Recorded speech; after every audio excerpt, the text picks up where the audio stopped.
And I knew that this conference was coming, and I promised the governor that I would come, because I've been a regular feature in these conferences since they started.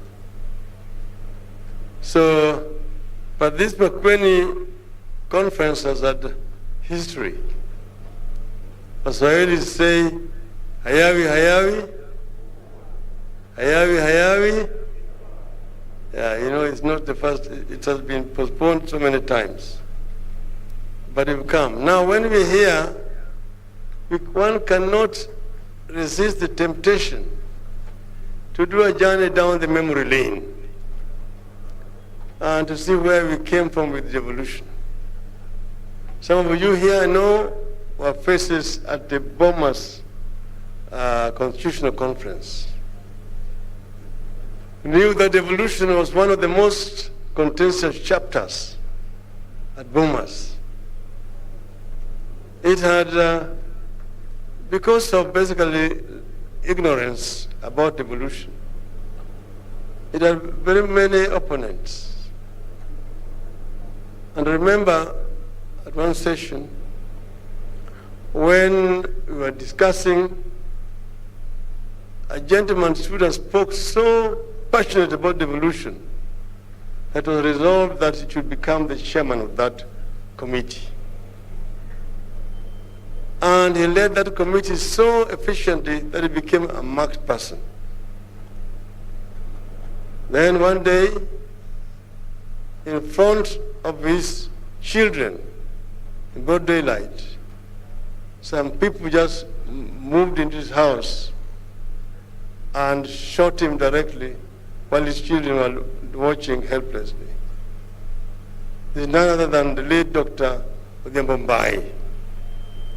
And today I'm going to request you, in honor of the late Dr. Odinga, to stand up and observe 1 minute silence.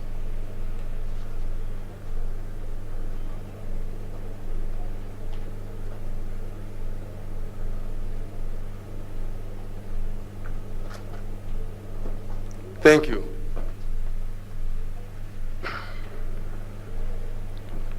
We are celebrating a decade of this bold experiment with the 2 levels of government, which has been a remarkable journey for our people.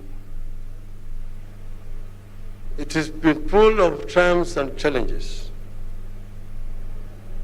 At this 7th conference, you have decided to confront the elephant in the room of human survival, the issue of climate change.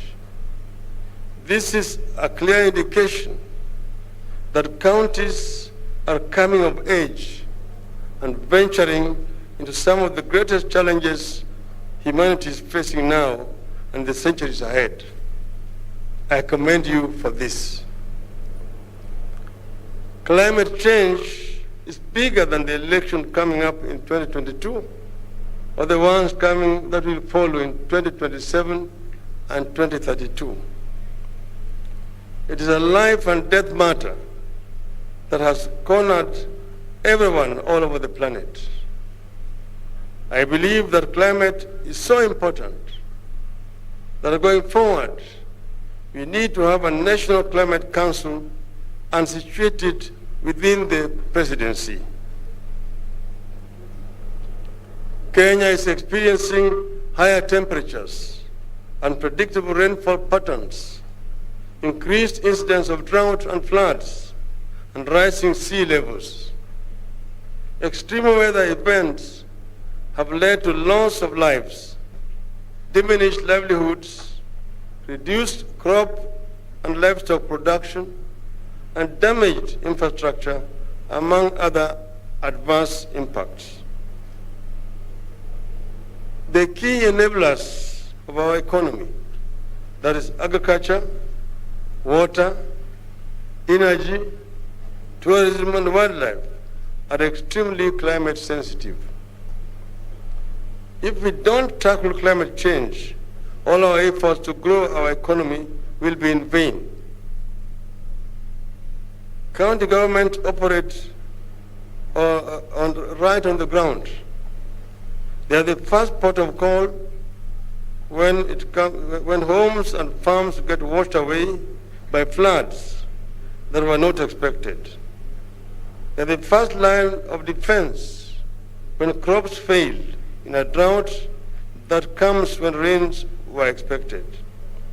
Counties, therefore, have a critical role, particularly in educating our people on the reality of climate change. You have no option but to provide leadership on this matter. I am aware that to date, 33 counties have enacted climate change policy and legal frameworks, while others are at different stages of formulation of the same. I particularly laud the ASAL counties of Garissa, Isiolo, Kitui, Makueni, and Wajir, which have gone ahead and established county climate change funds. That is the leadership we are looking for at the grassroots.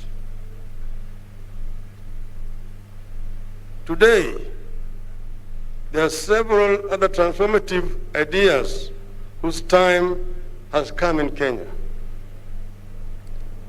They are being resisted the way devolution was, but we will actualize them because their time is here. At this forum, I would like to share some thoughts on how we are going to renew and redefine devolution to make it deliver better to the people. Across the country, old and lingering challenges are imposing new pressures on government and leaders at both county and national level. Unemployment, deepening poverty, and rising cost of living have left our people disappointed and sometimes angry at their leaders. People need our help. Our duty as leaders is to breathe a new life and give new purpose to all institutions and structures. Where need be, we will have to be bold enough to abandon institutions and ideas that are not working and come up with new ones. For a start, we must strengthen devolution. We must devolve more resources to the counties. This should not be a divisive issue. That is what the BBI was intending to do. We must also overcome the challenge of insufficient allocation and delays in disbursement of funds by the National Treasury to counties, if counties are to operate efficiently. On this, there should be no debate. The funds will have to follow all devolved functions. This means the National Treasury will have to release all the funds for all the devolved functions at the appropriate time. There must be no two ways about this. The problem of overlapping and duplication of functions by state agencies, corporations, and regional development authorities will also have to be addressed conclusively. Addressing these issues need not mean antagonism between counties and the national government. On the contrary, they require a partnership between the two levels of government. There must also be a clear understanding that no level of government can succeed when the other is failing. Take economic growth, for instance. When the national economy is weak, counties will be disempowered. So growth, which leads to jobs and lowers the cost of living, must be a shared concern for both county and national government. Counties must be at the center of our envisaged growth and recovery for employment and job creation.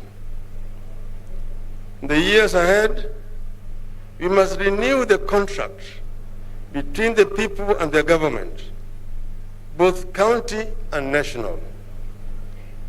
People must feel that government, whether county or national, is there for them and cares about them.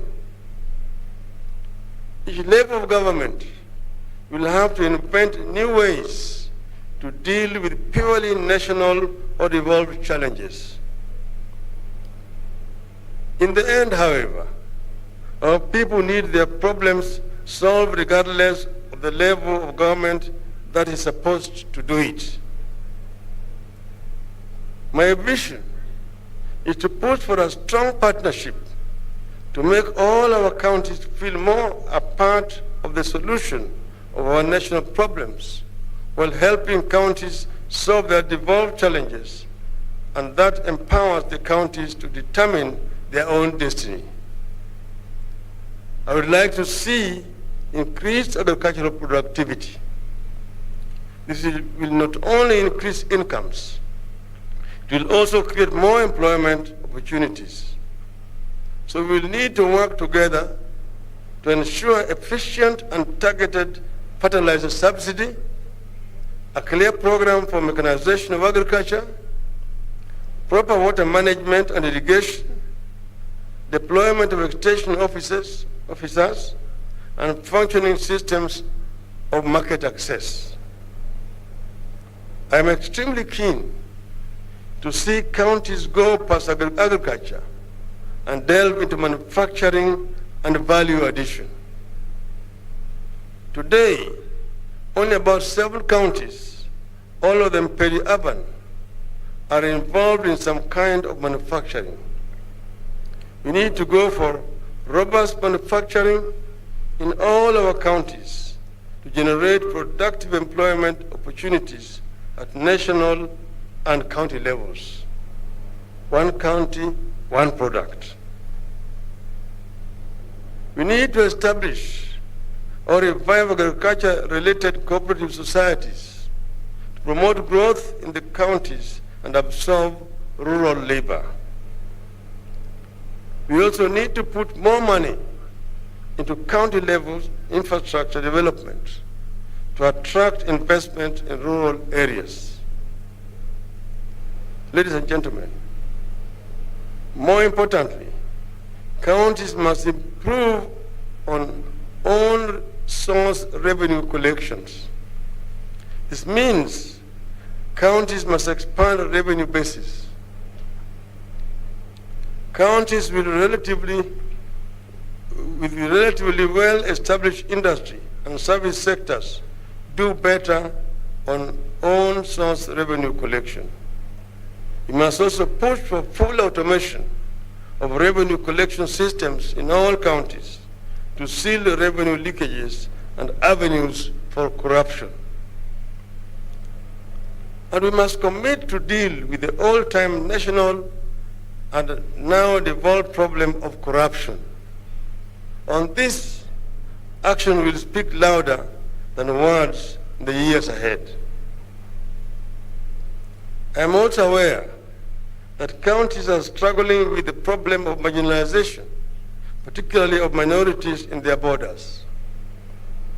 We will need to come up with clear mechanisms to make all communities within counties feel fairly treated and their voices heard.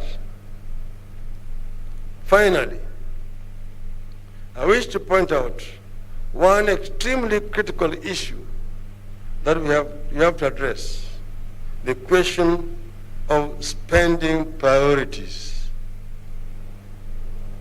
We must devise ways to make counties spend the largest share of their revenues on development. The Public Finance Management Act of 2012 requires that at least 30% of the spending should be on development over medium term. Yet today, majority of counties spend more than 50% of their revenue on personal emoluments. I'm aware, of course, that this is because of the amount that is being disbursed is insufficient and that therefore need to increase the disbursement to the counties.